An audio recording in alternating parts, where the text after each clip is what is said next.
जून रोजी सालाबाद प्रमाणात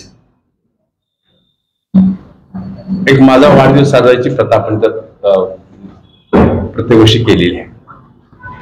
त्या धर्तीवर ह्या 1 जून रोजी एक वाढदिवस सगळ्या कार्यकर्त्यांच्या आग्रहास्तव, पत्रकारांच्या आग्रहास्तव आपण हा वाढदिवस साजरा करतो। पण साजरा करत असताना मी सगळ्यांनाच म्हटलं की साजरा करत असताना काहीतरी आपल्याला जनतेला द्यावं लागेल। नुसता साजरा करायचा, फुलं उच्चे घ्यायची, सगळं करायचे, कपडे पुढे घालायचे, सगळं करायचं, डावली लावणं, हे करणं हा प्रकार इथं नाही। त्यामुळं आम्ही सामाजिक न्याय मंत्री माननीय नामदार संजय शिरसाट साहेबांना मी आमंत्रण केलं।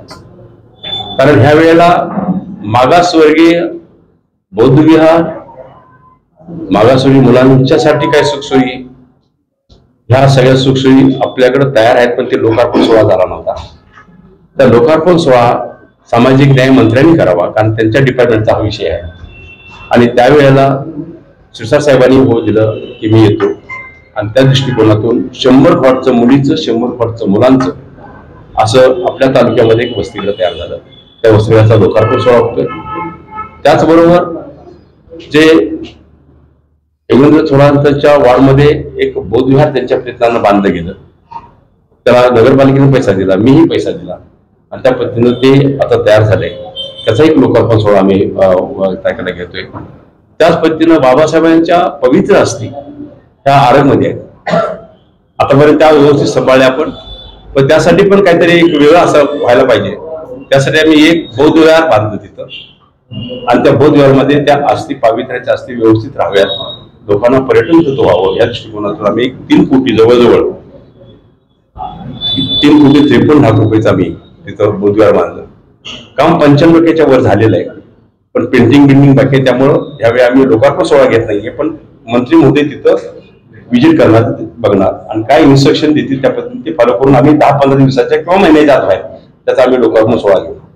तर ह्या दृष्टिकोनातून विविध कार्यक्रम, काही कार्यकर्त्यांनी आपापल्या प्रेम करणारे कार्यकर्ते भरपूर आहेत, त्यामुळे प्रेम करणाऱ्या कार्यकर्त्यांनी मी हे करतो, मी ते करतो, कोण फळ वाटणार आहे, कोण झाडं वाटणार आहे, कोण गवत वाटणार आहे, जनावरांना वाटणार आहे, अशा बरेच कार्यक्रम जी लिस्ट आपल्याकडे दिलेली आहे त्या लिस्ट प्रमाणे सगळे कार्यक्रम उपस्थित होणार आहेत।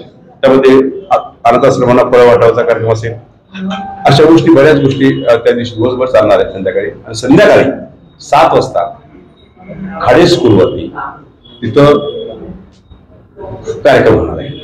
कार्यक्रमाला एकच आव्हान आहे माझं की शुभेच्छा देत असताना तुमच्या हृदयातून शुभेच्छा मला प्रत्येक वेळी मिळतातच, त्याबद्दल काही डाऊट नाहीये, पण शुभेच्छा देत असताना गुच्छ, हार, शाल असं काय आणण्यापेक्षा, पैसा खर्च करण्यापेक्षा त्याच पैशाचं शालेय उपयुक्त वस्तू जर आपण आणल्या तर गोरगरिबांच्या मुलांना ते उपयुक्त होईल। त्यामुळे मी आव्हान करतो की शाल, श्रीफळ अशा काही गोष्टी आणू नका, आपण वह्या, पेन्सिल हे अशा वस्तू आणा की जेणेकरून आपण ते गरिबाला देऊ शकतो।